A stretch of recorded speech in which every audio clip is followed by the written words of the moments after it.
گونج گونج اٹھے ہیں نغمات رضا سے بوستا، کیوں نہ ہو کس پھول کی مدحت میں وامنقار ہے، کیوں نہ ہو کس پھول کی مدحت میں وامنقار ہے۔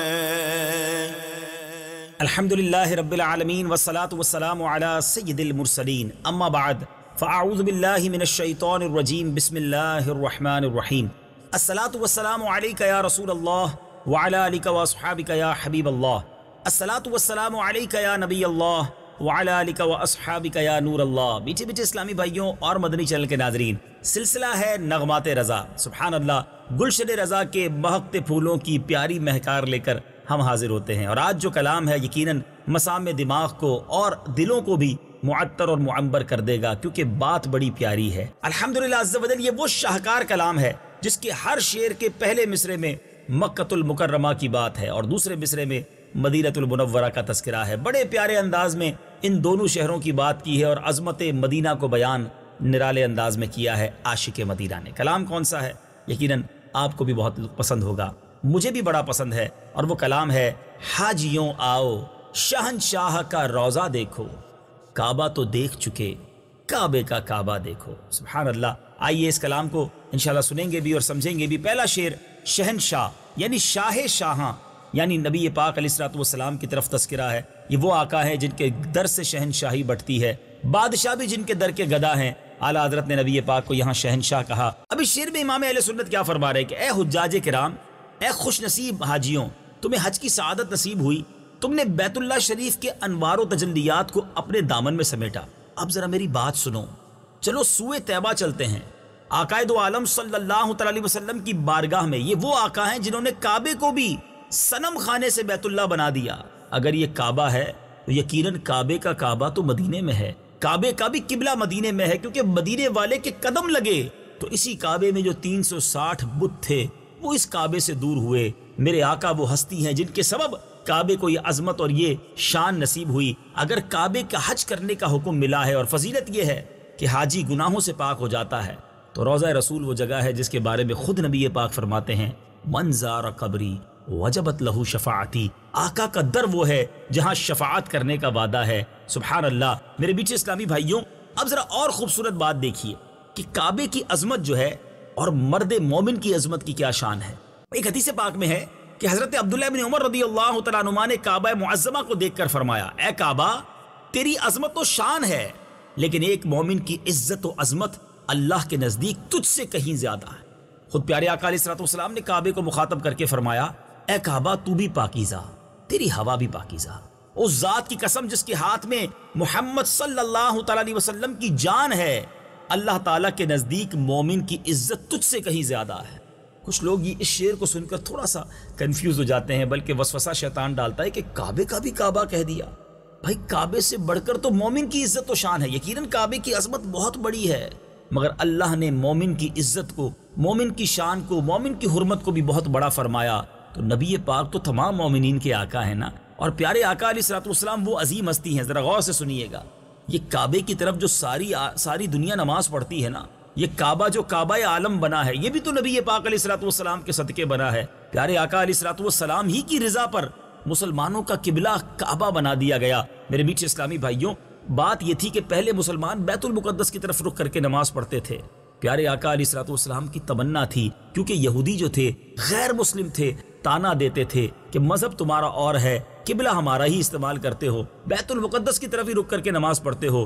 نبی پاک کی مرضی یہ تھی کہ ہمارا قبلہ بیت المقدس کے بجائے کعبہ مشرفہ ہو جائے۔ قرآن میں رب نے فرمایا فَلَنُوَلِّيَنَّكَ قِبْلَةً تَرْضَاهَا، اے محبوب، ہم آپ کی مرضی کے مطابق قبلہ مقرر فرما دیں گے۔ اور پھر ارشاد ہوا فَوَلِّ وَجْهَكَ شَطْرَ الْمَسْجِدِ الْحَرَامِ، آپ ابھی اپنا منہ کعبے کی طرف پھیر دیجئے۔ نماز کے دوران ہی میرے آقا نے اپنا رخ پھیر دیا، تو پتہ چلا کہ یہ جو کعبہ آج قبلہ عالم بنا ہوا ہے، یہ بھی نبی پاک کے صدقے ہے، پیارے آقا کی تمنا تھی۔ اللہ اکبر۔ جبھی تو اعلیٰ حضرت ایک اور شعر میں لکھتے ہیں نا، خدا کی رضا چاہتے ہیں دو عالم، خدا چاہتا ہے رضائے محمد۔ تو اس لیے کعبے کا کعبہ کہا گیا۔ بہت خوبصورت شعر ہے، اور یاد رکھیے مکہ پاک کی عظمت ہر مسلمان کے دل میں ہے، مگر مدینہ منورہ کی حاضری کا لطف بھی نرالا ہے۔ بڑی پیاری بات کی، حاجیوں آؤ شہنشاہ کا روضہ دیکھو، کعبہ تو دیکھ چکے کعبے کا کعبہ دیکھو۔ حاجیوں آؤ شہنشاہ کا روضہ دیکھو، حاجیوں آؤ شہنشاہ کا روضہ دیکھو، کعبہ تو دیکھ چکے کعبے کا کعبہ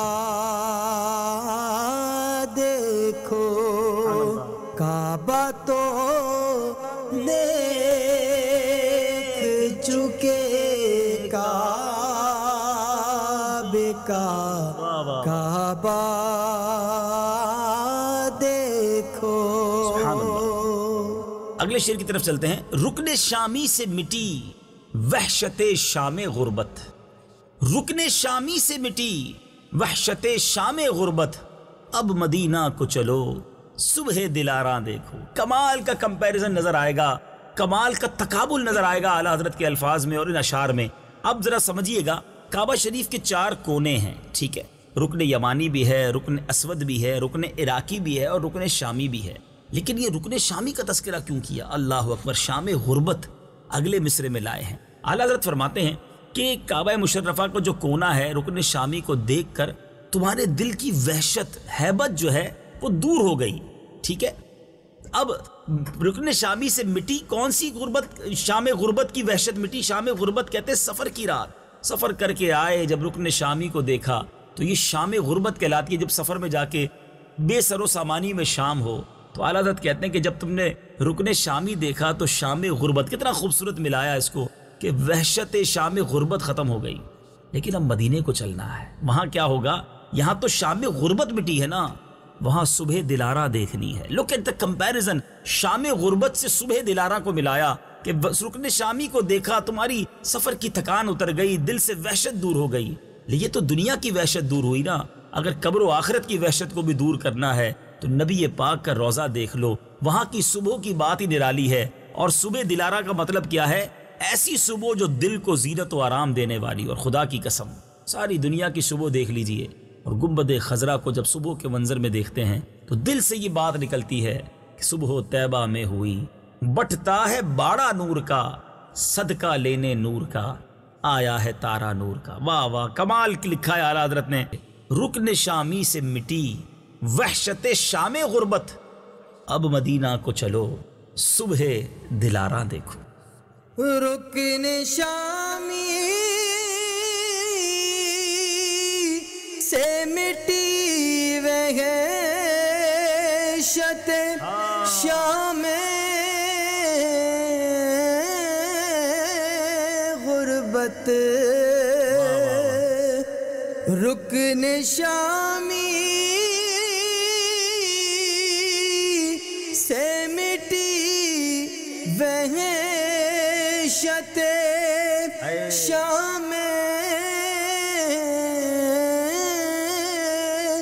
غربت،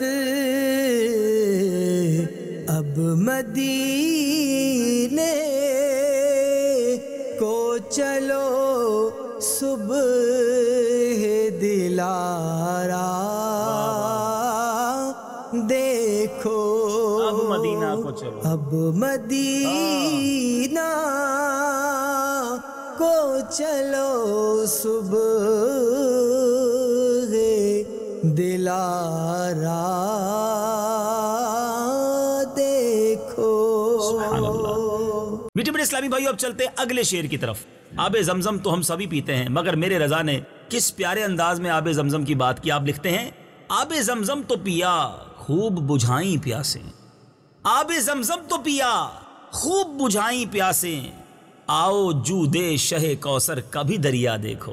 سبحان اللہ. اب جود کہتے ہیں کرم کو، بخشش کو، اور شہ کوثر یعنی نبی پاک علیہ الصلوۃ والسلام کی طرف اشارہ ہے کہ میرے آقا حوض کوثر کے بھی تو مالک ہے نا، ان کا جود و کرم مدینے آ کر دیکھنا ہے. سبحان اللہ. امام اہل سنت گویا اس شعر میں کیا سمجھا رہے ہیں؟ اعلیٰ حضرت لکھتے ہیں کہ اے زائرین مدینہ، تم نے مکہ مکرمہ میں خوب آب زمزم پیا، سبحان اللہ، اور خوب پیاس بجھائی، اپنی دل اور جان کو ٹھنڈا کیا، روح کو ستھرا کیا، بہت اچھا کیا. مگر اب آؤ ذرا مدینہ چل کر دیکھو کہ مالک کوثر مصطفیٰ کریم علیہ الصلوۃ والسلام کے کرم کا سمندر کیسے ٹھاٹھے مار رہا ہے. آپ کی بارگاہ سے بھیک بھی ملے گی، ساتھ دعا بھی ملے گی، کاسا بھی ملے گا، گدائی بھی ملے گی، بیماریاں بھی دور ہوں گی، اور ہر مرض سے، دکھ درد سے بھی شفا ملے گی. اور پیارے آقا کا در تو وہ ہے جس کے غبار میں بھی شفا ہے. خود نبی پاک فرماتے غبار المدینہ فیہ شفاء، مدینے کی مٹی میں بھی شفا ہے. اور میرے آقا تو وہ ہے نا، آتا ہے فقیروں پہ انہیں پیار کچھ ایسا، خود بھیک دیں اور خود کہیں منگتا کا بھلا ہو. گویا شعر کا مفہوم یہ بنا کہ آب زمزم سے پیاس بجھتی ہے، برکت ملتی ہے، بیماری دور ہوتی ہے، ٹھیک ہے، مگر مالک آب کوثر کی بارگاہ سے دونوں جہاں کی نعمتیں نصیب ہو جاتی ہیں. سبحان اللہ سبحان اللہ. آب زمزم تو پیا، ذرا شعر سمجھیے. آب زمزم تو پیا، خوب بجھائیں پیاسے، آؤ جودے شہ کوثر کا بھی دریا دیکھو. آب زمزم تو پیا، خوب بجھائیں پیاسے، آب زمزم تو پیا، خوب بجھائیں پیاسے، آؤ جود شہ کوثر کا بھی دریا دیکھو، آؤ جود شہ کوثر کا بھی دریا دیکھو. سبحان اللہ سبحان اللہ. اگلے شعر کی طرف چلیں گے. اب اعلیٰ حضرت گویا کعبہ مشرفہ کی، مکہ پاک کی ایک ایک چیز کی ہمیں یاد بھی دلا رہے ہیں، اور ساتھ ساتھ کمپیریزن کر کے بتا رہے ہیں کہ دیکھو مدینے میں کیا موجود ہے. آپ لکھتے ہیں زیر میزاب ملے خوب کرم کے چھینٹے، زیر میزاب ملے خوب کرم کے چھینٹے، ابر رحمت کا یہاں زور برسنا دیکھو. میزاب رحمت یہ کعبے کا وہ پرنالہ، اسکرین پر بھی آپ دیکھیں گے کہ جو کعبے کی چھت پر لگا ہوا ہے، اور بارش کا پانی جب آتا ہے تو اس سے نیچے گرتا ہے. سبحان اللہ. تو اعلیٰ حضرت امام رسول بڑی پیاری اور بڑی باریک سی بات سمجھا رہے ہیں کہ دیکھو جب مکے میں بارش ہوتی ہے نا، بڑا رش ہو جاتا ہے، زائرین نیچے بےتاب جمع ہو جاتے ہیں، کسی طرح میزاب رحمت سے پانی گرے اور کچھ چھینٹے مل جائے، اور کسی کو کچھ چھینٹے مل جائیں تو وہ بڑا خوش ہوتا ہے. اور کیوں نہ خوش ہو کہ اللہ کے گھر کی میزاب رحمت کی بارش کے کچھ چھینٹے ملے ہیں. مگر ذرا مدینے تو آ جاؤ، وہاں چند چھینٹے نہیں ملیں گے. یہاں تو بڑی کوشش کر کے رش میں جا کر تمہیں کچھ چھینٹے ملے نا. مدینے میں جہاں کہیں ہوگے رحمت کی بارش برستی رہتی ہے. اللہ کے حبیب علیہ الصلوۃ والسلام کا در ہے، یہاں رحمت للعالمین کے دربار کی بارش ہر وقت برستی رہتی ہے، اور ہر زائر پر گویا رحمت برس رہی ہوتی ہے. تو سبحان اللہ، مدینہ وہ ہے. پیارے آقا علیہ الصلوۃ والسلام اپنے در پر آنے والوں کو ضرور عطا فرماتے ہیں. زیر میزاب ملے خوب کرم کے چھینٹے، ابر رحمت کا یہاں زور برسنا دیکھو. زیر میزاب ملے خوب کرم کے چھینٹے، زیر میزاب ملے خوب کرم کے چھینٹے، ابر رحمت کا یہاں زور برسنا دیکھو، ابر رحمت کا یہاں زور برسنا دیکھو. بیٹے بیٹے اسلامی بھائیو، اب اگلے شعر کی طرف چلتے ہیں۔ دھوم دیکھی ہے در کعبہ پہ بے تابوں کی، دھوم دیکھی ہے در کعبہ پہ بے تابوں کی، ان کے مشتاقوں میں حسرت کا تڑپنا دیکھو۔ سبحان اللہ، ذرا یہ سمجھتے ہیں پہلے مشکل الفاظ۔ دھوم کہتے ہیں ہلچل کو، زور و شور کو، ہجوم کو، اور بے تاب سے مراد بے قرار، مشتاق سے مراد طالب، اور حسرت یعنی آرزو، اس سے مراد ہے آرزو۔ ذرا سمجھیے گا اس شعر میں اعلیٰ حضرت کیا فرما رہے کہ مکہ پاک میں ہم نے دیکھا ہے کہ اللہ کے بندے کس طرح در کعبہ پر بے تاب ہو کر، بے قرار ہو کر اپنے گناہوں کی معافی مانگتے ہیں۔ ایک بے خود رفتگی کا عالم ہے، ایک دھوم دھام اور ہلچل ہے۔ سبحان اللہ، کعبے کے گرد دیوانہ وار لوگ طواف کرتے ہیں۔ یقیناً یہ منظر بڑا عالی شان ہے، مگر اللہ کے رسول کے در پر جا کر دیکھو کہ سرکار کے بعض دیوانے کس طرح در اقدس پر حسرت دیدار اور شوق آرزو کے لیے تڑپ رہے ہیں۔ سبحان اللہ، خوش نصیب نبی پاک کے در سے جب مراد ملتی ہے تو خوشی سے رحمت پر کیسے مچل رہے ہیں۔ اللہ اکبر، نبی پاک کے در پر گویا ایک جمال ہے، کعبے پر ایک جا کر ایک جلال نظر آتا ہے، کیونکہ یہاں آسی بھی ہیں چہیتے، یہ طیبہ ہے زاہدوں، مکہ نہیں کہ جانچ جہاں خیر و شر کی ہے، وہاں تڑپنا خوف کا عالم ہے، اور یہاں رحمت پر مچلنے کا منظر نظر آتا ہے۔ بڑی پیاری بات لکھی ہے اعلیٰ حضرت نے، لکھتے ہیں دھوم دیکھی ہے در کعبہ پہ بے تابوں کی، ان کے مشتاقوں میں حسرت کا تڑپنا دیکھو۔ دھوم دیکھی ہے در کعبہ پہ بے تابوں کی، دھوم دیکھی ہے در کعبہ پہ بے تابوں کی، ان کے مشتاقوں میں حسرت کا تڑپنا دیکھو، ان کے مشتاقوں میں حسرت کا تڑپنا دیکھو۔ سبحان اللہ، اب اگلے شعر کی طرف چلیں گے۔ مثل پروانہ پھرا کرتے تھے جس شمع کے گرد، مثل پروانہ پھرا کرتے تھے جس شمع کے گرد، اپنی اس شمع کو پروانہ یہاں کا دیکھو۔ اللہ اکبر، بڑی گہری بات اور بڑی پیاری بات کہی ہے۔ مثل پروانہ، پروانہ پہلے کس کو کہتے ہیں؟ آپ نے دیکھا ہوگا کہ پتنگا جو ہوتا ہے، چراغ پر جلنے والا کیڑا، جب روشنی جلائی جائے، بارش کا وقت ہوگا، آپ نے دیکھا ہوگا چراغ کے گرد کچھ پروانے نظر آتے ہیں، شمع کہتے ہیں موم بتی کو۔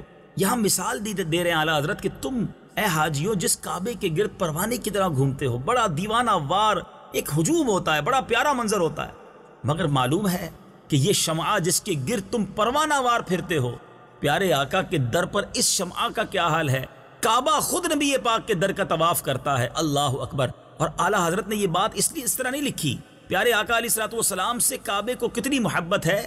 خود میرے میٹھے اسلامی بھائی روایتوں میں آتا ہے کہ پیارے آقا کی جب ولادت ہوئی تو کعبہ مشرفہ خوشی میں وجد کرتا ہوا 3 دن اور 3 رات تک حرکت کرتا رہا۔ اعلیٰ حضرت نے اسی موقع پر بڑا خوب شعر کہا نا، تیری آمد تھی کہ بیت اللہ مجرے کو جھکا۔ یہاں مجرے سے مراد سلام کرنا ہے، سلامی دینا ہے۔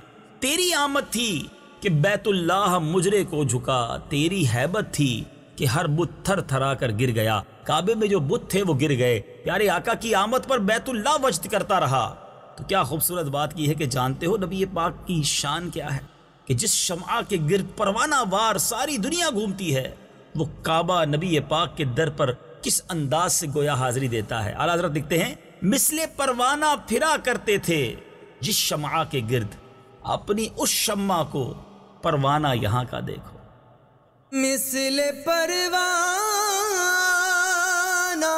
پھرا کرتے تھے جس شمع کے گرد، مثل پروانہ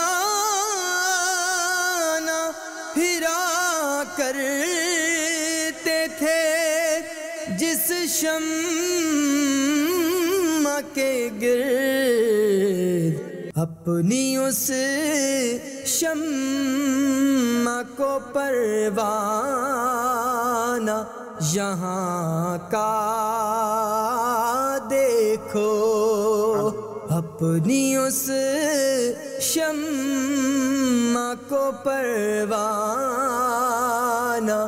یہاں کا دیکھو۔ سبحان اللہ سبحان اللہ۔ اگلے شعر کی طرف چلتے ہیں۔ خوب آنکھوں سے لگایا ہے غلاف کعبہ، خوب آنکھوں سے لگایا ہے غلاف کعبہ، کسر محبوب کے پردے کا بھی جلوہ دیکھو۔ سبحان اللہ۔ اچھا، یہاں مشکل الفاظ کے معنی کیا ہیں؟ کسر محبوب، اللہ عز و جل کے محبوب کے محل کا پردہ، یعنی کسر محبوب کہیں گے اللہ عز و جل کے محبوب کا محل۔ اچھا، جلوہ سے مراد یہاں نورانیت ہے۔ اعلیٰ حضرت نے بڑی پیاری بات لکھی ہے کہ حاجی جب حرمین طیبین جاتے ہیں تو کعبے کے غلاف سے بڑی محبت کرتے ہیں، آنکھوں سے لگاتے ہیں، چومتے ہیں، اور بالکل کرنا بھی چاہیے اور اس کی برکتیں لوٹنی چاہیے۔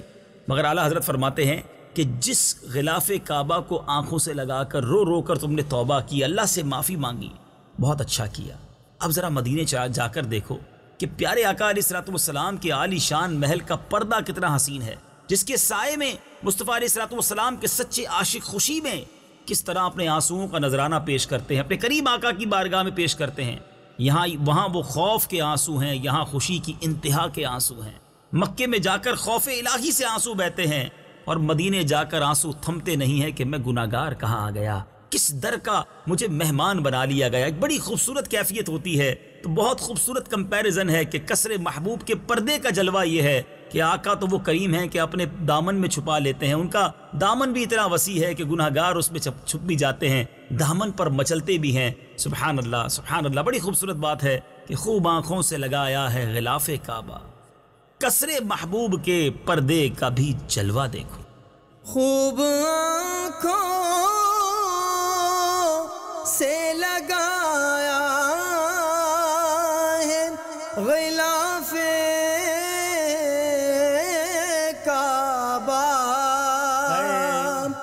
خوب آنکھوں سے لگایا ہے غلاف کعبہ، قصر محبوب کے پردے کا بھی جلوہ دیکھو، قصر محبوب کے پردے کا بھی جلوہ دیکھو۔ میٹھے میٹھے اسلامی بھائیوں، کلام رضا جاری ہے اور بہت ہی پیارا کلام ہے، مگر وقت سلسلے کا مختصر ہوا کرتا ہے۔ انشاءاللہ اگلے سلسلے میں اسی کلام کے بقیہ اشعار بھی سنیں گے۔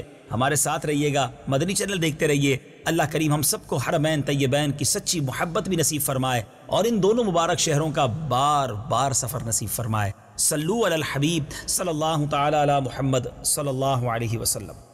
گونج گونج اٹھے ہیں نغمات رضا سے بوستا، کیوں نہ ہو کس پھول کی مدحت میں وامل قار ہے، کیوں نہ ہو کس پھول کی مدحت میں وامل قار ہے۔